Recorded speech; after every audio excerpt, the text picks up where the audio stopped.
All right, I think we're live. Yep, looks right. So you want to give an introduction to yourself and Twin Cities Apologetics? Yeah, that sounds good. First, I think it would be good to explain. I have video going here, and Tom was unfortunately not able to set up video for today. So we'll just have this kind of going, this video here. And we figured it was better to have some video rather than not. That's just so viewers are aware of that. So my name is Jeremy Lynn. I live in Golden Valley, Minnesota, close to Minneapolis. I work as an accountant at a law firm in downtown Minneapolis. I also go to Bethel Seminary, which is a very well-known university and also seminary around this area. And I'm going for the Christian Thought graduate program there. And that's really out of a passion for digging into these deep topics and wanting to continue further in that kind of discussion. And then the last thing is I lead a group called Twin Cities Apologetics in the cities here. And this is a group that has a focus on equipping Christians to address some of the skeptical ideas that are in the culture around them. So those kind of things consist of meetings that happen every other week.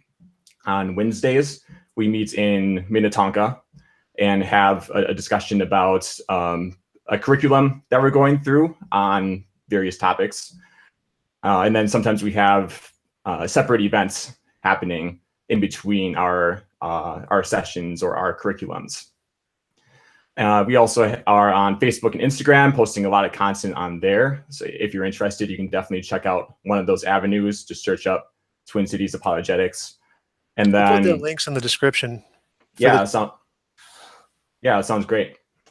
And we also have a future website coming, TwinCitiesApologetics.com, still in the works. But yeah, we have a lot of things planned. This is a group that has existed just this year, back in January. So we're new, but a lot of exciting things have happened, and we look forward to a lot that's coming up too. All right, great. For my introduction, I am an atheist. And by which I mean I don't believe there is any evidence or argument that indicate the existence of a God at all.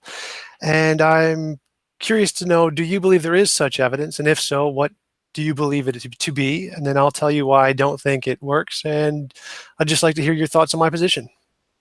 Okay, that sounds good. So my understanding of this conversation was that it was related to the resurrection of Jesus and whether Jesus rose from the dead or not.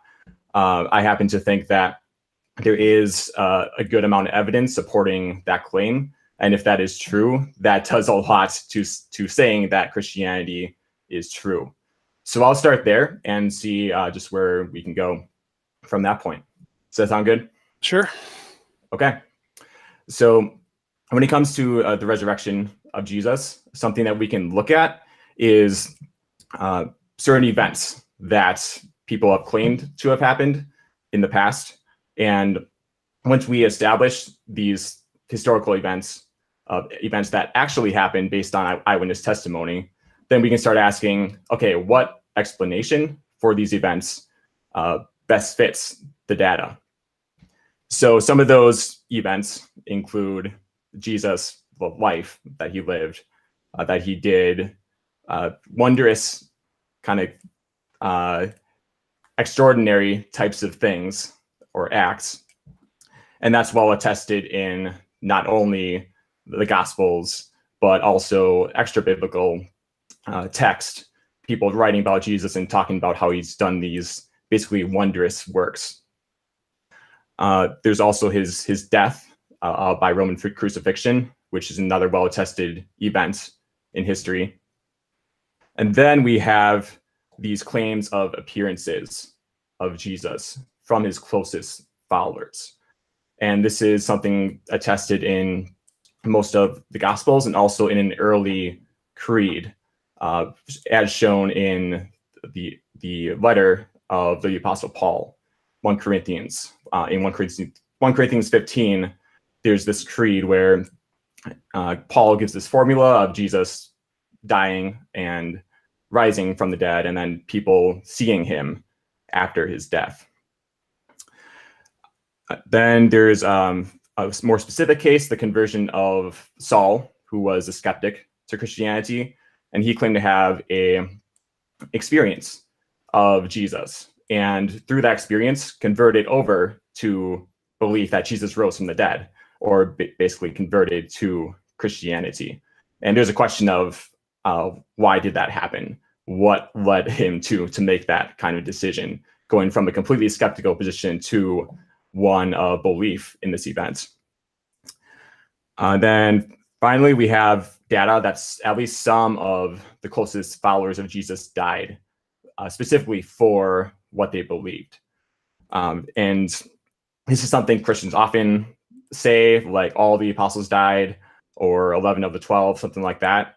And we don't necessarily have evidence or data to support all of the apostles dying in that sense, but we do at least have some.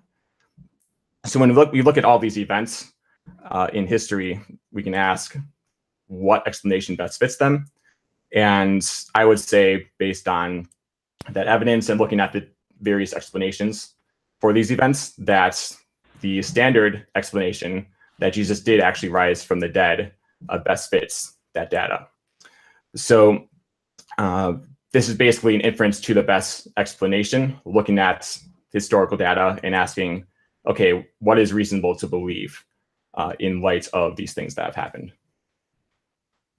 All right, cool. Well, let me tell you my position on the historicity.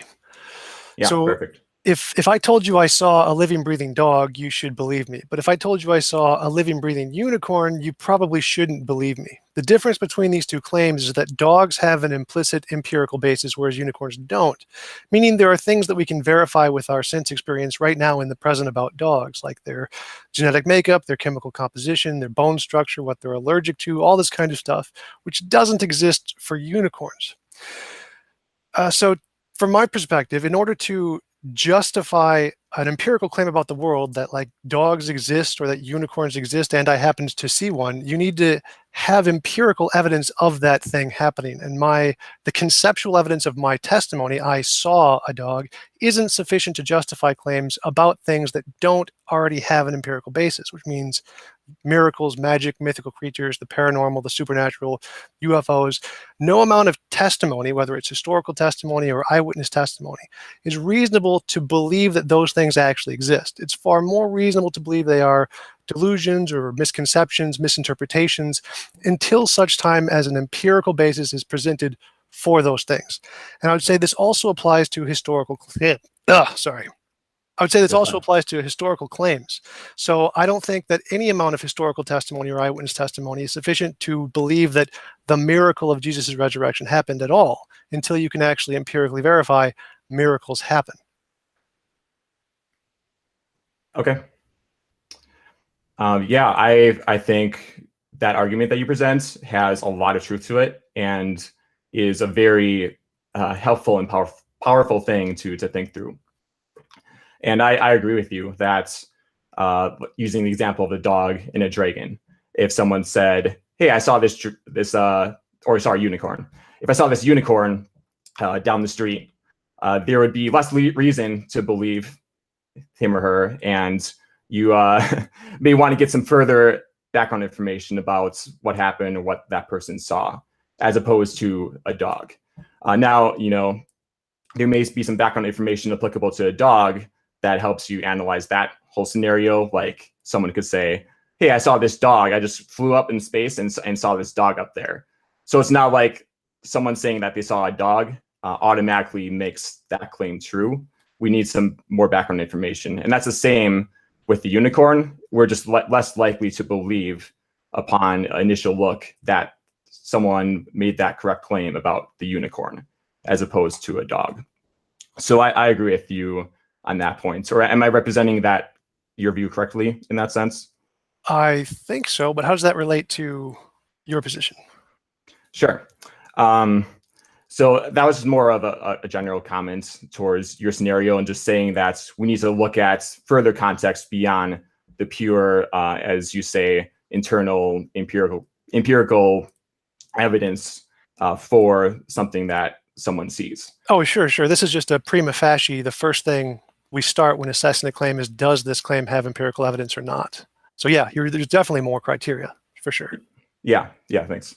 So when it comes to the things that I said earlier, or when I started out here, about these events of Jesus' life, those specific events have some sort of empirical basis in themselves, or has that, as you say, implicit empirical basis.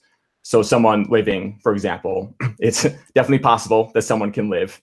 It's possible that someone can die via Roman crucifixion. There's records of people enduring that kind of death and archaeological evidence supporting that as well. You have people who saw this person, Jesus, after his death. And again, just that fact of like seeing someone has an empirical basis, that you can see someone living. And then people dying, again, that can actually happen. So we do have this implicit empirical data behind those specific events. So if we establish those events, then we can ask what explanation fits them. Now, if someone didn't see the resurrection happen, like there was an eyewitness testimony of, hey, I saw this person rise up from the dead. So that's not what I'm saying here, that someone saw that and that proves that that happened. But I'm looking at these conceptual claims that these different events happen that have an implicit empirical basis, and asking, okay, what best fits those things? And if you don't think that the resurrection is a proper explanation for those events, then I would ask, what is a natural explanation that could explain those things happening?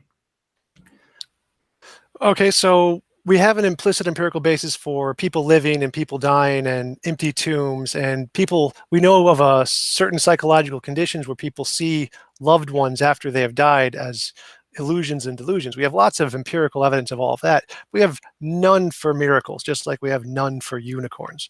So it isn't reasonable to say that because we have implicit empirical evidence of people seeing things, that those things exist or that those things happened. So exactly like with the unicorns, we have lots of implicit empirical evidence of people seeing things. Does that mean that the things they see are real? No, you still need implicit empirical evidence of the things that they see, independent of the fact that they saw them. So I wouldn't accept the life of Jesus, the death of Jesus, the empty tomb as evidence of a resurrection. You still need to provide evidence, empirical evidence, that resurrections and miracles can happen. Okay, so that might be a good thing to turn to now. Is there evidence that miracles can occur, or that they're even possible? And this can, get to discussion on David Hume and his claims and I'll things like grant that. miracles are possible. I'll grant that. We can start with there. Okay, so what do you mean by miracles are possible? I just won't say anything is impossible at all, because I just don't know how I could ever justify that claim. So I just say everything's possible from the offset. Mm-hmm. So what do you mean by miracles? Yeah, that's a good question. Miracles is one of those terms that that can cause different descriptions, or people have different definitions for them. So miracles, I'm still working out the definition myself, or like establishing a set definition. But I would say a lot of it involves the typical laws of nature that we know. Somehow they're broken into, or somehow they're altered by some supernatural force. And not only that, but there is some, let's say, spiritual significance behind those things happening. So when it comes to miracles, the way I assess that and ask, did a miracle actually happen in this circumstance, is asking, is an event highly improbable, like astronomically unlikely? And it really doesn't seem like a natural explanation could fit what happened. And then I ask, is there some sort of significance on the spiritual level for what happened? Some indication that there's a reason behind this. So a miracle for me would involve those things, of that extreme unlikelihood, along with the significance behind it. So would 2,000 years ago, when we didn't understand astronomy and someone saw an eclipse, would that qualify as a miracle based on your definition? Based on my definition, based on our current understanding of natural laws, that would not be a miracle. But 2,000 years ago, before we knew about the laws of nature, if we saw an eclipse, this is an incredibly improbable thing that has significance to the people who are seeing it. So it seems like it would fit your definition of miracle if we didn't understand nature. It would potentially, someone could see that as a miracle at that time. I will say that. Okay, so how do you tell the difference between a supernatural event that breaks the laws of nature in some way versus just some unknown natural law? That is a hard question to answer, and one reason why the miracle topic is a difficult one to discern. Again, I gave my criteria for looking at a miracle and asking, did a miracle happen in the circumstance? That the unlikelihood and then spiritual significance. It's probably a case-by-case basis that you need to look at these things and ask, okay, is there a natural explanation that can fit this based on our current understanding of natural laws? Now, maybe in the future, there will be some sort of thing that's discovered of how nature works and stuff, which can tell us, oh, that thing before, that can be explained in this like natural way. But we can only go off of our current understanding. So, I mean, there's always the potential for everything that happens that seems unlikely to be explained through a specific natural thing. There is that potential, but we need to look at the present and what's happening in going off of our current understanding. But if your definition of a miracle is that it is some kind of violation of natural law, then don't you have to show that it wasn't some unnatural law to show it was actually a miracle?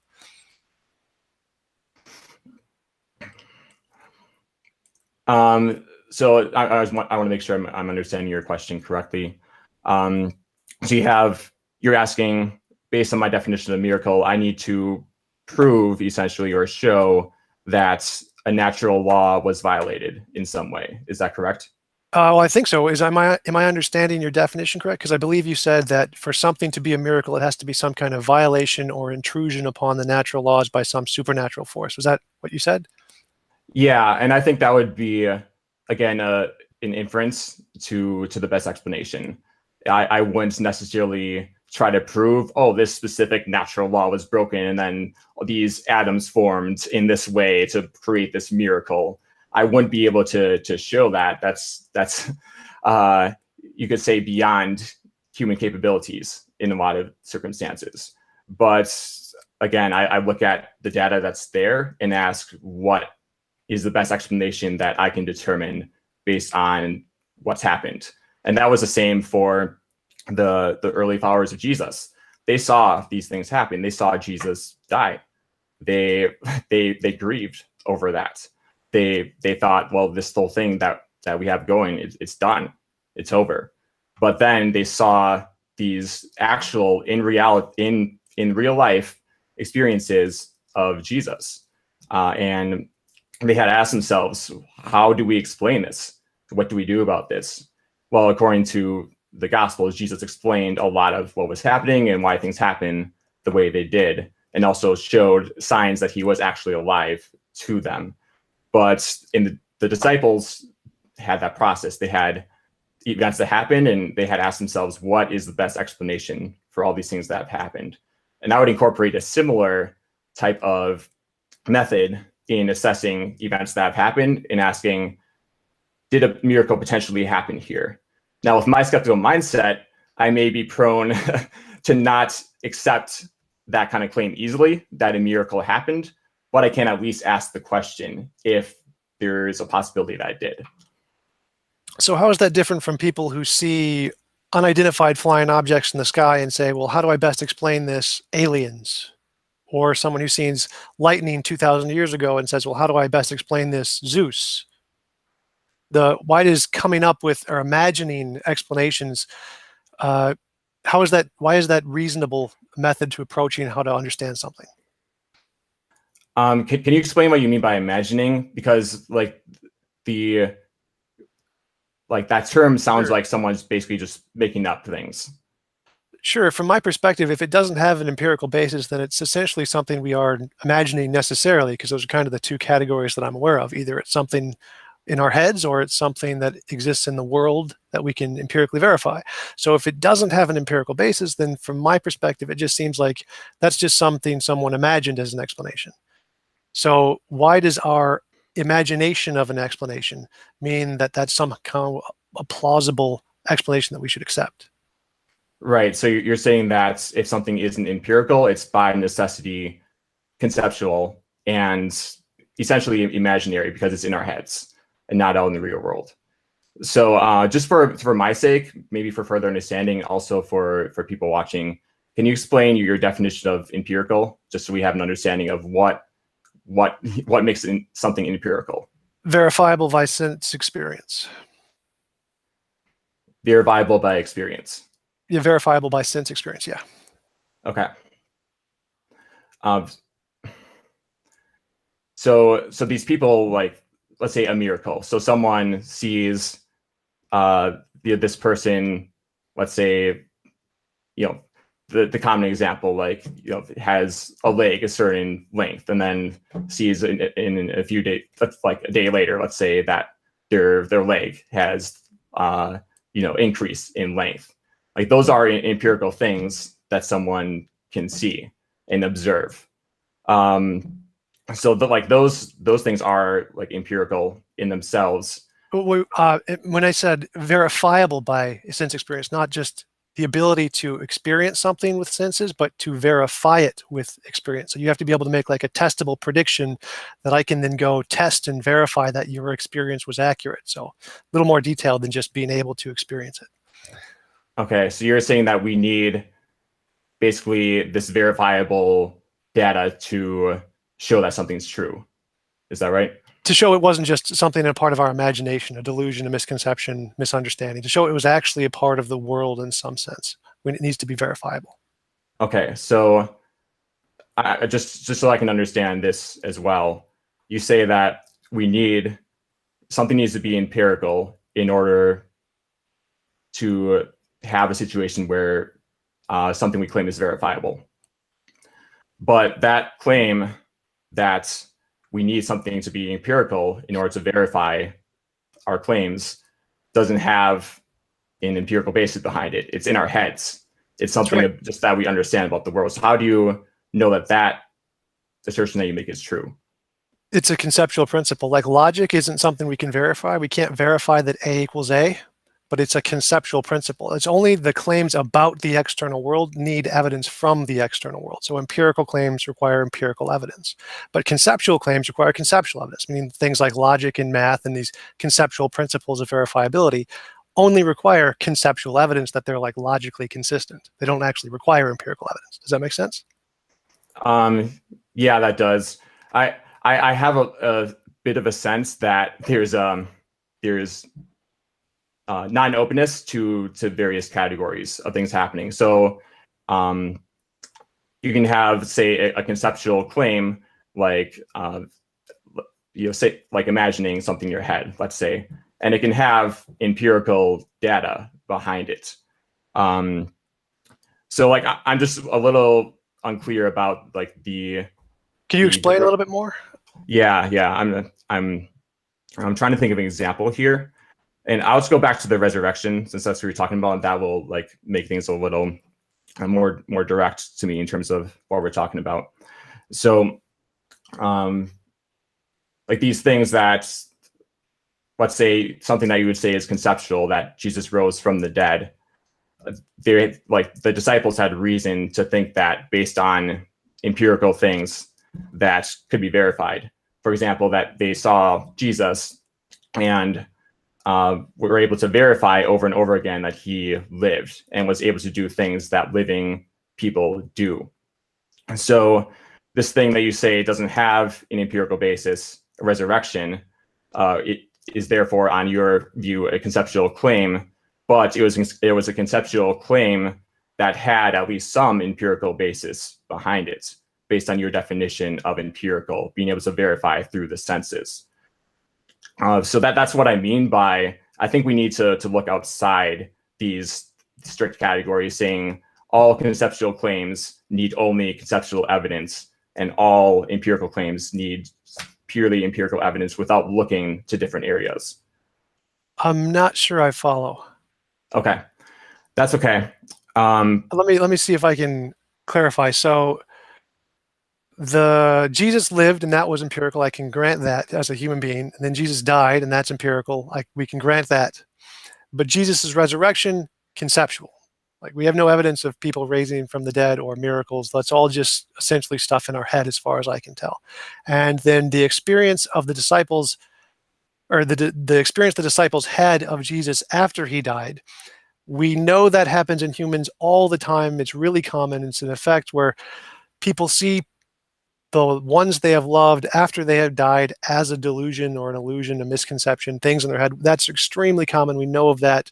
And they have very visceral experiences of being able to hear their voice and physically interact with them. But we know that's all in the head. There's no empirical evidence of those people actually coming back. There's no footprints or fingerprints left by those people. There's no physical thing that we can touch there. It's all conceptual as far as we can tell. There's no empirical evidence that those visions occurred in reality outside of these people's heads. And so I would say the same thing, as far as I can tell, would apply to the disciples. Okay, so this is good. We're kind of back to our main topic here. So your natural explanation for what happened with these events is that the disciples had hallucinations, basically. Is that right? We have empirical evidence that occurs very commonly, very consistently across all cultures everywhere in the world. So that is a very, very solid basis. Yes. Do we have conceptual evidence, or evidence in general, that people experience those things on a continuous basis over a long period of time? Or let's say that a group of people experience the same hallucination at the same time? Yes. What kind of evidence is there for that? Well, I can just give you the name Oliver Sacks. He's the one who's done a lot of research on this. I don't have it on hand, but I can email it to you if you're interested after the talk. Yeah, I'd appreciate that. Thanks for that. So yeah, you see the idea here is that these experiences of Jesus that the disciples had were over a period of time, say several weeks, of seeing Jesus consistently and being able to see signs that he did actually live, which is I don't know if there is a basis for hallucinations of those types of things happening, like say being able to actually touch someone and have that empirical basis to know someone exists. And then there's also indication in an early source in the New Testament that a group of 500 people saw Jesus. So the question is, how could this large group of people have the same hallucination type of experience with Jesus? But yes, if there is some sort of empirical type of data that we have supporting those types of like hallucinations, I would like to see them. So yeah, feel free to send that over. Sure, I will. We definitely do. They're just called mass hallucinations, but yeah. But we know of lots of examples of lots of people who have claimed to have seen UFOs at the exact same instance, but it's just, here is some event we can't understand or explain. And they're saying, we're going to make up an explanation for that fits our ideology. So even if a large group saw what they claimed to be was Jesus, that isn't evidence that Jesus himself was there. It's just evidence that they perceived Jesus, or perceived someone who looked like Jesus or acted like Jesus in some way, or who reminded them of Jesus in some way. So that isn't evidence that Jesus raised from the dead. Again, because we don't have an empirical basis of miracles, that isn't even a plausible explanation. Until we can actually have some basis for miracles occurring, using miracles as an explanation, even a possible explanation of this, doesn't seem reasonable to me at all. It's just like saying, well, I imagine a unicorn did it, therefore unicorns. Until we actually have empirical evidence of unicorns, that can't ever be an explanation that we go to under any circumstance, as far as I can tell. Yeah, going back to the hallucinations things, or the idea that people claim to have seen Jesus, that is the events, or that's how I say it, that people claim to have seen Jesus.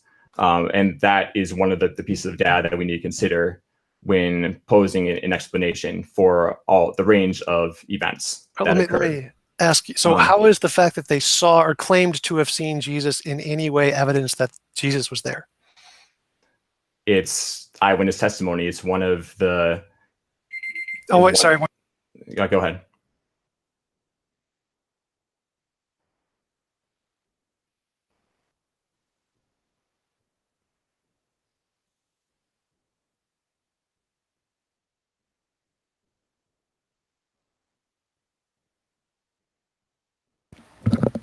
All right, I'm back. Sorry about that. Had an alarm go off. Okay, yeah, that's fine. So eyewitness testimony is a primary source of evidence that we use standardly in our lives. Like in a court case, for example, you have an event that in some cases, like cold case kinds of cases, happened 30 years ago. And the only kind of evidence we have for those cases is eyewitness testimony. But it turns out it is a very powerful source of testimony. And if we see that people claim to have seen Jesus a few years after his death, then we needed to think about the question, okay, is it reasonable to think that this happened? So like going to your unicorn example, going back to that, let's say, just if someone says, I saw a unicorn, you may not have a basis to believe them just based on that testimony. But let's say someone saw, or someone said that there was this unicorn, and this unicorn had like all these followers who like were following it around and were learning from the unicorn, and they saw this unicorn die. And that was after this unicorn did like these amazing things, like these really wondrous types of things. And then a few days later, these people happened to see this unicorn again. It was prancing around. They saw it over a series of a month, every day. And then later on, under the belief that this unicorn existed, they went to their deaths under people who disagreed with them regarding this unicorn. Well, looking at all of that information, I think that would at least give us pause to think, okay, we should probably check out this unicorn thing and what's happening there. Even though we do question the empirical implicit basis of that unicorn. So from that, I would not believe in unicorns based off any of that. I'd be like, okay, provide me with empirical evidence of unicorns. And until you do, I'm not going to believe anything you just said. That just sounds silly to me. Would you believe that unicorns existed based off that testimony? Not necessarily right away. Again, like all I'm saying here is that it'll give us pause into looking at the claims and to see if there's something behind them. I'm not saying that it proves that it's true. I'm saying it should cause us to look at the information that's there. Well, I'm always happy to look at any information that's provided, but from my perspective, if it doesn't have an empirical basis, I'm not going to believe in unicorns. If 500 people see a unicorn, I'm not going to believe in unicorns. Like, for example, you brought up the court case analogy. Let's imagine that we have past examples of people being convicted of witchcraft and put to death for witchcraft. And let's say we have 500 eyewitnesses of someone, or of seeing someone cast a spell and like a green light coming out of their wand and killing someone. If you brought that in front of a court case, it would just get thrown out. Like, there's no way there's no precedent for that at all until there is actually empirical evidence of magic or witchcraft that can be verified in the present in front of the judge. There is absolutely no amount of eyewitness testimony of witchcraft or magic that will ever justify a conviction. So as far as I can tell, if it doesn't have an empirical basis, it's just not reasonable to believe based on testimony. It's like a category error. No amount of I saw this is reasonable to believe that that thing exists in the world until you have an empirical evidence of that thing existing in the world. Right. So I think it'd be good at this point to talk about empirical potential evidence behind miracles, because that's really what we're coming down to, is that you're saying we have no empirical basis whatsoever for this. So no amount of eyewitness testimony will will show that something like that is true. So, for example, we have several accounts of Jesus dying and all those things that I mentioned earlier. But whether you have, let's just say, for example, 4 sources claiming that something like that is true, or 400 sources saying that these things happen, to you, there is no amount of evidence in that sense that would show, let's say, that a resurrection happened. So really, this data that we're talking about with evidence supporting the resurrection and that happening, it's really a pointless conversation without talking about an empirical basis behind something like that happening in general. Is that right? Yeah, that's right. So from my perspective, no matter how many people say they saw a unicorn, I'm not going to believe in unicorns until they can provide me with empirical evidence. And I would apply the same criteria to miracles. So yeah, if you can show empirical evidence of miracles, then that would definitely make the testimony of a resurrection much more plausible. Sure. So you asked me about my definition of miracles earlier. Can you provide your definition of miracles, like your understanding of what that would involve? No idea. I have no idea of what miracles even means. None whatsoever. Okay. I'm not clear how we can talk about that if you don't have at least some sort of working definition. Because miracle, I mean, you could say that you don't know what a miracle is, or a miracle could be a watermelon for all you know. We need some sort of indication of what it might be. Well, yeah, you're the one claiming they exist, so you hold the burden of proof to say here's what it is and here's how we know it exists. So I'm just going to go with whatever definition you want. Okay. You are also making a claim, though. You're saying there is no empirical basis behind miracles. So that is a positive claim in which there should be some sort of definition behind miracles behind it. In which you would have to actually provide those miracles. I can't provide them. So that's actually not a positive claim. Or I should say it like this. I am aware of no evidence of miracles. I am unaware of what a miracle could be. Okay. Yeah, I think that's a better way to put it. So thanks for saying it in that way. Like basically that there is no reason for you to think that something like a miracle, as I say, exists. Yeah, is what you're saying. Yeah, cool. So with that, I just want to look at a few different things, considerations with miracles, and see what you think about them. Sure. One thing is that a lot of people have claimed to experience miracles. So what you're saying is there's no basis to believe that miracles happen from your perspective. As far as I can tell, yeah. Yep. But a lot of people disagree with that. In America alone, there's been polls that have said a large majority, something like 70, 80% of people believe that miracles happen today. There was a poll or a research study in 2004. It was a Jewish study that showed that 55% of doctors believe that a miracle occurred in their patients. I'm not saying that would hold today or that exact percentage is correct, but even like 20 or 30% of doctors saying something like that, I would see as pretty significant and see as something that we should really try to investigate. Well, that seems to me to be conceptual evidence, just like the fact that 500 people claim to have seen a unicorn. So that doesn't, again, that's not empirical in any sense. So that wouldn't qualify as evidence to me at all. No amount of, I think miracles exist, because most people used to believe that the sun revolved around the earth. You could pull every human being and they would say is that evidence that the sun actually revolved around the earth? Well, no, you would need actual empirical evidence of that.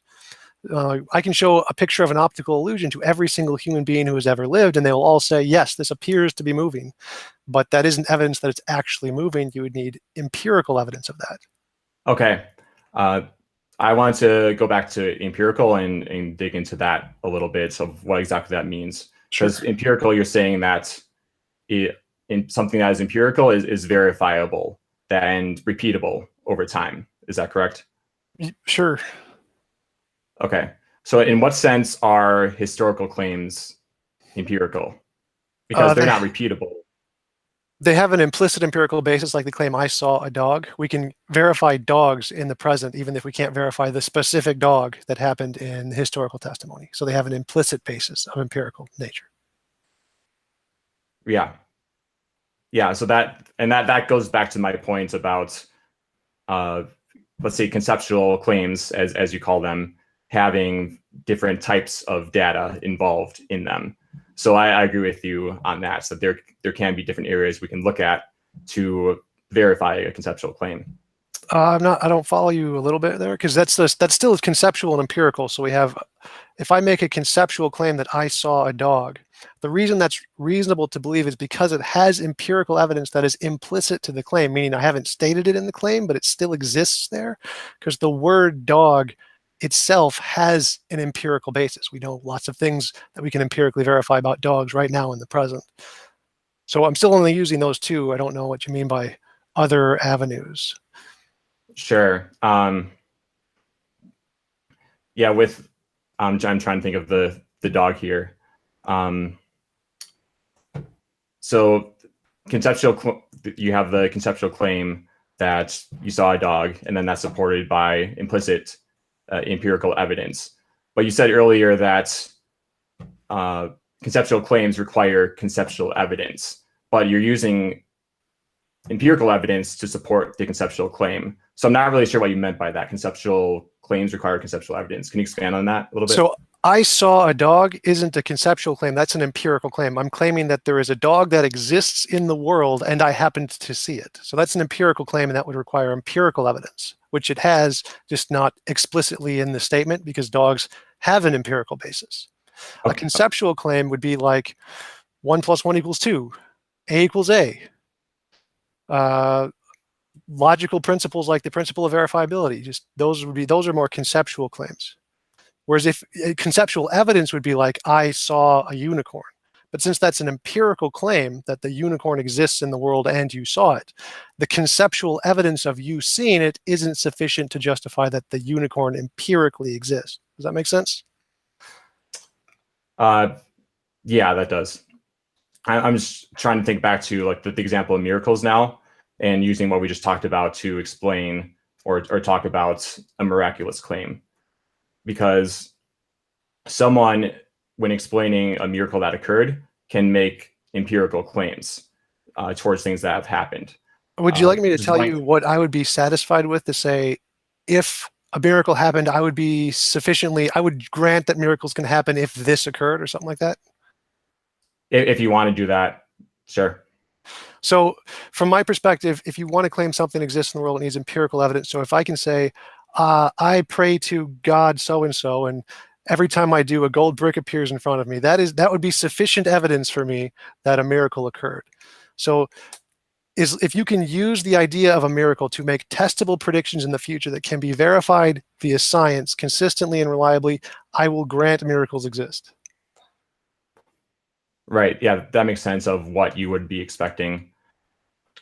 I'm wondering if a miracle or something like it is the kind of thing that is empirical in the way that you're explaining. So, praying to God that a gold brick comes in front of me, is that something that can actually happen in that empirical, testable sense? I don't think people that claim that miracles can occur are saying that's the sort of thing that happens. Can you go into a little bit more detail? Like, what do you mean? Like again, it's kind of that category consideration.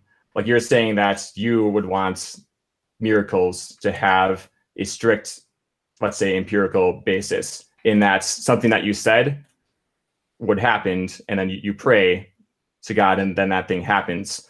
That's the only thing that you will accept in terms of proving that a miracle occurred.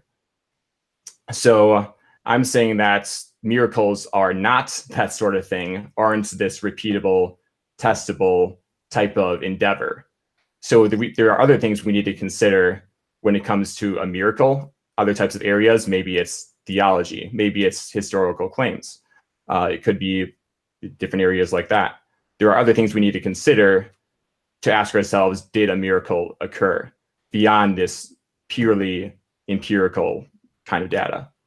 Well, if we don't have empirical data, why should we believe they even exist and aren't just something in our imagination? Because can't people who believe in homeopathy or astrology or phrenology say the same thing as, well, our hypothesis doesn't really work in the empirical way, so we have to use other criteria to justify that they exist? Yeah, there is that potential, but again, it's a case-by-case basis. Like, do those other things that they're saying that has a basis outside of empirical data, do those things have a solid basis behind it? And that really comes down to the theism, atheism kind of consideration. In theism, let's say Christians believe that God is present in the world and has some sort of active, has some sort of action regarding the world and what happens in it. So under that circumstance, miracles are more likely to occur, as opposed to obviously a scenario where the supernatural does not exist and can't affect the system in that sense. So, sure. Well, if yeah. there's a magic unicorn factory that's producing unicorns, then it's more likely that unicorns exist. But you can't start from the perspective of your conclusion. That's circular reasoning, I think. So from my perspective, what methodology are you using to verify miracles? And can this methodology also work for phrenology and astrology and homeopathy and all the things that we know don't work? Yeah, that's a good question. And that's more of a personal question. So I'll explain, obviously, from my perspective. Miracles, I would say I'm open to the idea of them happening today. I personally would like more of an empirical basis, as you're saying, to show that something did happen the way it did. So basically, things like you might ask for, like medical records, to show that, let's say, someone didn't have a kidney, for example, and then suddenly does without medical intervention, which is a miracle claim that is out there. So it's something, miracles, that I want to investigate further and see what kind of empirical basis there is behind them. So that's like coming from a personal level. So I don't have. Well, that would work for me. If someone did not have a kidney and you like prayed over them and then a kidney would magically appear like the next day, that would be pretty good evidence. I would like that. That would work for me. There are plenty of those claims out there. You may be aware of Keener's work, Miracles, 600, 700-page volume of people making claims like that those different things happened. The wealth of claims of miracles is heavy. There's a lot of them out there. There's thousands upon thousands of miracle claims. But as far as I know, none of those have ever been verified by any reputable sources ever in the scientific community. They're all, as far as we can tell, fake. Every single one of them.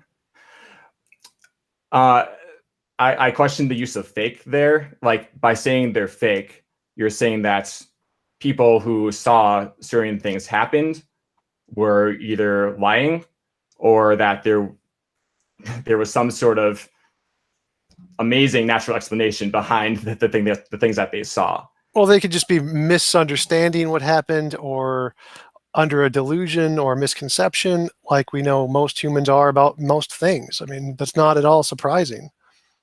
Right. There is that potential. And I believe a lot of cases of miracle claims are those types of things, misunderstandings, things like that. But to say that all thousands upon thousands of miracle claims are that sort of thing is a pretty bold claim to make, especially in light of people's individual experiences of miracles and the significance that they have in their lives. Why does the significance that they have in their life has to do with whether or not it's true? Like, people can have illusions of seeing someone who they loved present, and that could be really meaningful to them, but that doesn't mean it's true at all. Yeah, it doesn't necessarily mean it's true, but it does show the implications of saying that what they experienced was fake or it was a delusion. And that's the case in all circumstances. No matter what thing you experience that makes you believe that something is a miracle, it's fake automatically.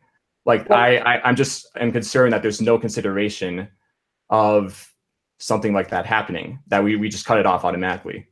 Oh, you're right that each individual example would hold the burden of proof to show that whatever they claimed actually did occur. And as far as I can tell, none of them have ever met that burden of proof, meaning they're likely just delusions or illusions or something like that, as far as I can tell. No one has brought a case before me that I can say, yes, this has met the burden of proof to whatever you claimed to have occurred actually occurred. Okay, can you explain what you mean by burden of proof? You might have explained it before, I don't recall, but just to make that clear, regarding miracle claims, what would be a burden of proof for that? It would depend on the claim, because whatever the claim is, it's going to have a burden of proof that mirrors whatever you're claiming occurred. So it would depend on the claim.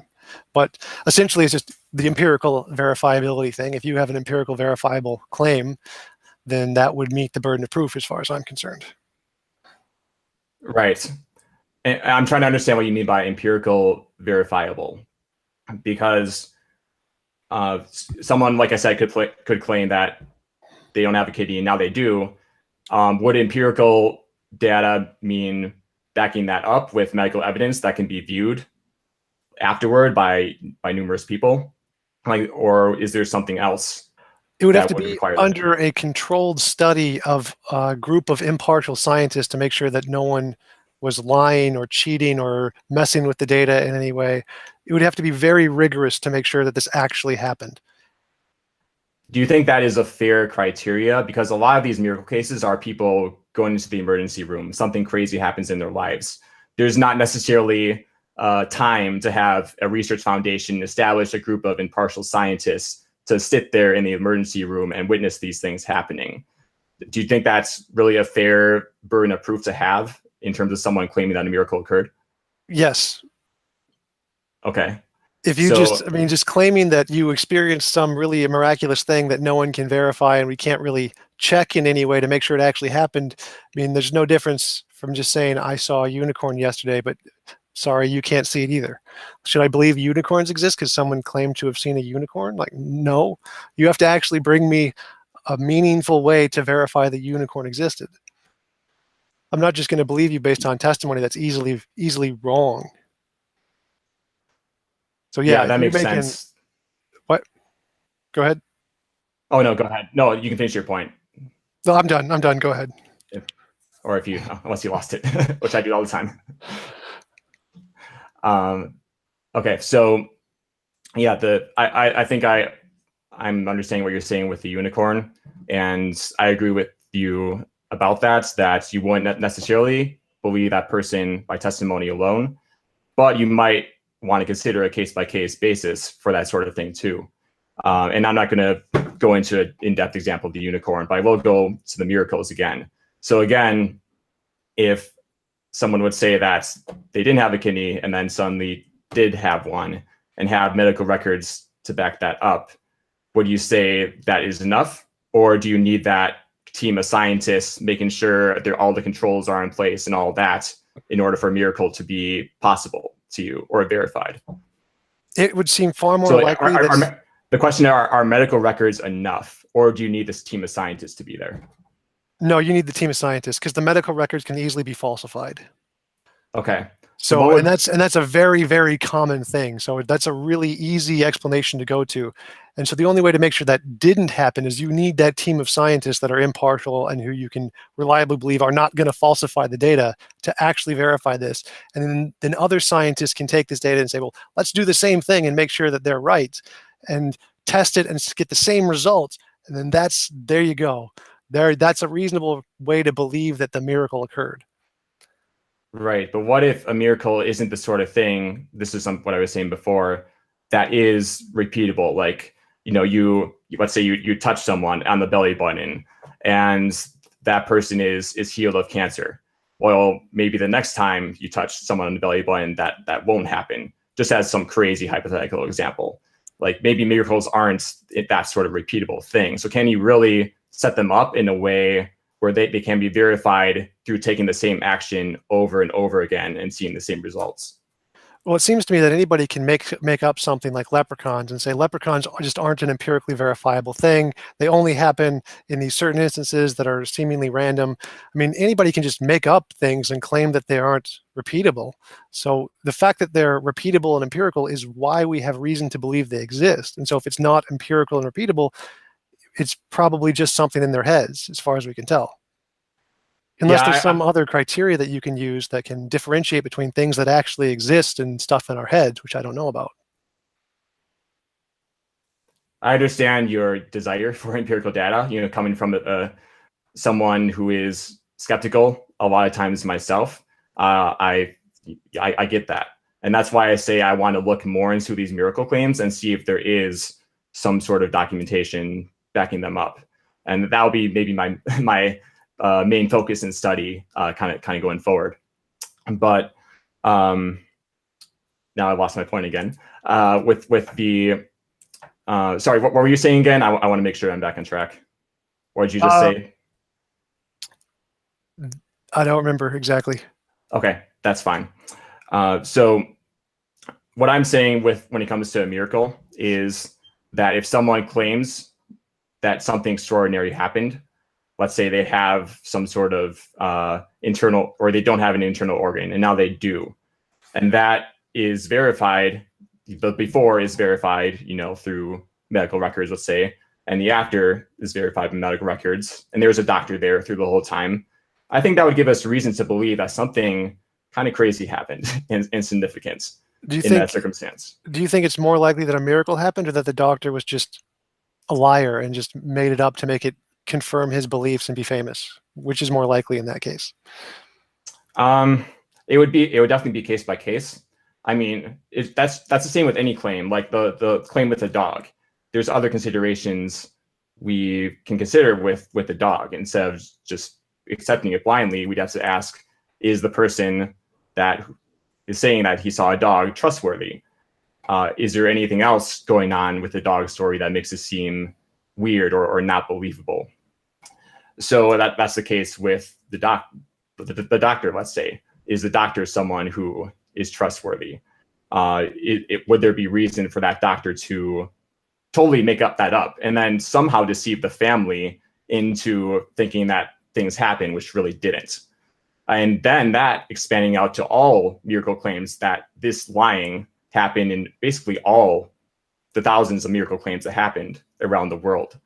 Again, it's kind of a conspiracy kind of situation in that sense, that you're denying the trustworthiness of a lot of people making these claims that this event happened and this event happened, and we need to explain that somehow.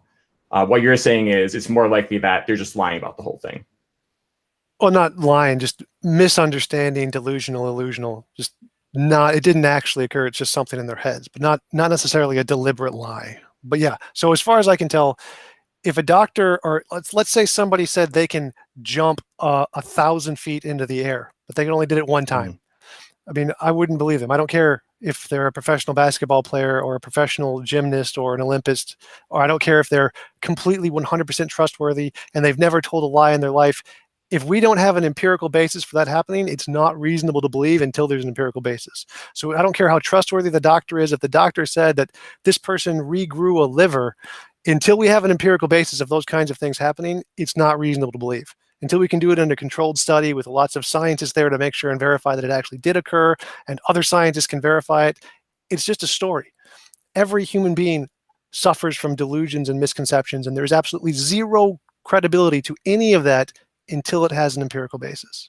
It's like I can show every human being a picture of an optical illusion. They will all see it moving. Mm-hmm. Yeah, so you're saying like something like that sort of delusion is happening in these miracle claims pretty much predominantly. Like all miracle claims have this sort of thing happening, or deception of some sort. Is that right? Well, I don't even need to explain it. I can just say until they come forward with empirical evidence, there's no reason to believe anything they said. Just like there's no reason to believe that when they say the optical illusion is moving, that it's actually moving. Everything starts off as this is something in your head, and until you provide empirical evidence, it's just something in your head, and that's just true of all humans always. Yeah. Yeah, thanks for your comments on all of that, the miracles. I think we had a really good discussion. We're running out of time now. I need to go pretty soon. All right. So I think it'd be good to close out. I think we could go on this miracle thing for a long time, which is awesome. There's just a lot to talk about there, and I really, again, appreciate talking about that with you. Sure. Do you want to go ahead and just issue your closing statement? That was mine already, so. Okay, sure. That sounds good.